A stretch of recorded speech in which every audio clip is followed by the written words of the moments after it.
Hello दोस्तों, नमस्कार। जय हिंद, जय भारत। इससे पहले हमने कई video physics, chemistry, biology, math का अपलोड किए हैं, उससे पीछे जाकर देखते रहिएगा।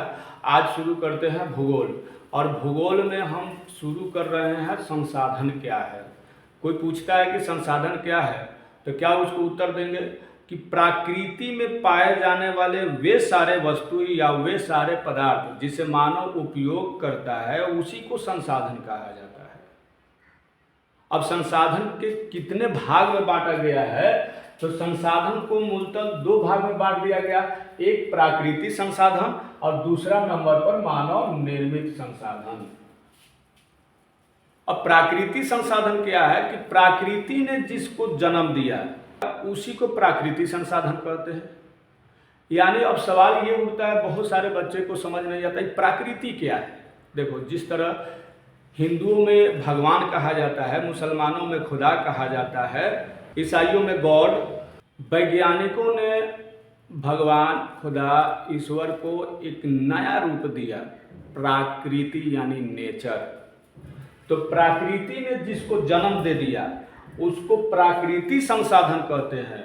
जैसे मिट्टी, हवा, पानी, समुद्र, जंगल, सागर, महासागर। जैसे मिट्टी, हवा, सागर, महासागर, समुद्र, जंगल, मानव, ये सब क्या है, प्रकृति ने जन्म दिया, तो प्राकृतिक संसाधन हो गया। मानव निर्मित संसाधन, तो वैसे संसाधन जिसे मानव बनाया है, इस दुनिया में आकर इंसान जो है किसी चीज को जन्म दिया, बनाया और उसका उपयोग करता है, उसी को मानव संसाधन कहते हैं।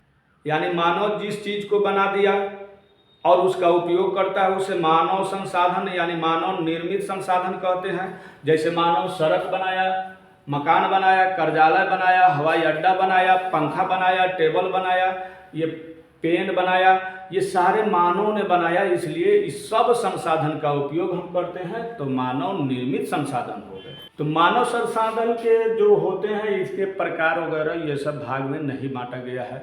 लेकिन तो प्राकृतिक संसाधन को कितने भाग में बांट दिया गया है, तो कहिएगा उत्तर कि प्राकृतिक संसाधन को 5 भाग में बांटा गया है।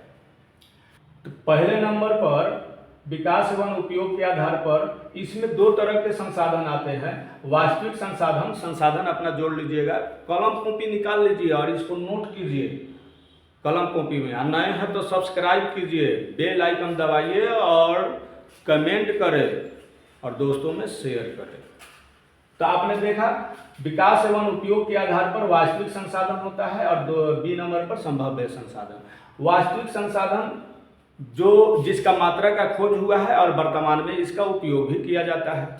संभाव्य संसाधन इसका संभावना बना हुआ है, इसका मात्रा का खोज नहीं हुआ है, ना वर्तमान में इसका उपयोग किया गया है, बल्कि संभावना है, फ्यूचर के लिए है। प्राकृतिक संसाधन के दूसरा नंबर है उत्पत्ति के आधार पर संसाधन। 2 भाग में ये भी बांटा गया है, जैविक संसाधन और अजैविक संसाधन। संसाधन अपना जोड़ लेंगे।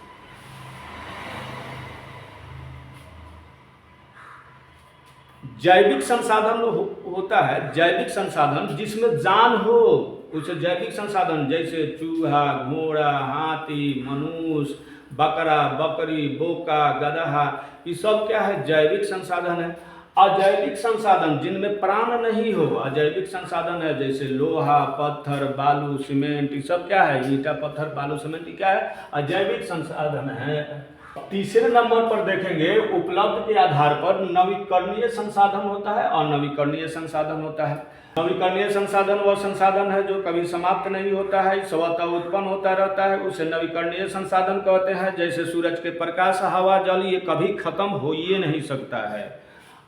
उपलब्ध के आधार पर देखेंगे, अनवीकरणीय संसाधन वह संसाधन है जिसका लगातार उपयोग करने पर समाप्त हो जाए, इसका खोज किया जाता है, स्वतः उत्पन्न नहीं होता है। जैसे कोयला, पेट्रोल, डीजल, केरोसिन तेल, जिसको घासलेट कहते हैं, और नवीकरणीय संसाधन है।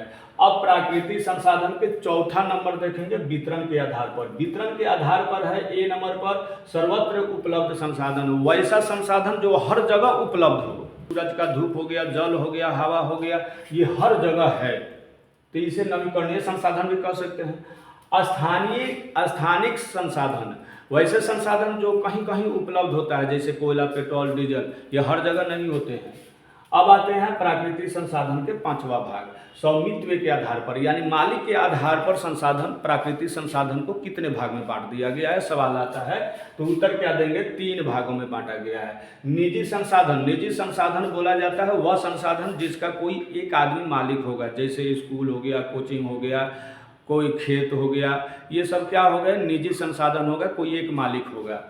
राष्ट्रीय संसाधन वह संसाधन है जो देश के अंदर में होता है, वह राष्ट्रीय संसाधन हो गए। तो देश के अंदर में है तो राष्ट्रीय संसाधन। और सी नंबर अंतर्राष्ट्रीय संसाधन, वह संसाधन जो देश के बाहर है, बाउंड्री के सीमा से बाहर है, वो अंतर्राष्ट्रीय संसाधन हो गया। जैसे मान लेते हैं कि समुद्र महासागर जो देखे हैं उसमें 200 किलोमीटर के अंदर तक जो होता है किसी देश का क्या होता है, हुकूमत होता है, उसका मालिक होता है, इसलिए उसको अंतर्राष्ट्रीय संसाधन कहेंगे। अंतर्राष्ट्रीय संसाधन होता है जो विदेशों से हम कोई चीज़ मंगाते हैं, वो अंतर्राष्ट्रीय संसाधन में होते हैं। इस प्रकार आपने संसाधन के टोटल नियम पढ़े, संसाधन को कितने भाग में बांट दिया गया है, प्राकृतिक संसाधन को कितने भाग में बांटा गया है, और सब पर एक एक करके वीडियो बनेगा। जिसको स्क्रीनशॉट लेना है वो ले ले, आगे देखें वीडियो हमारे।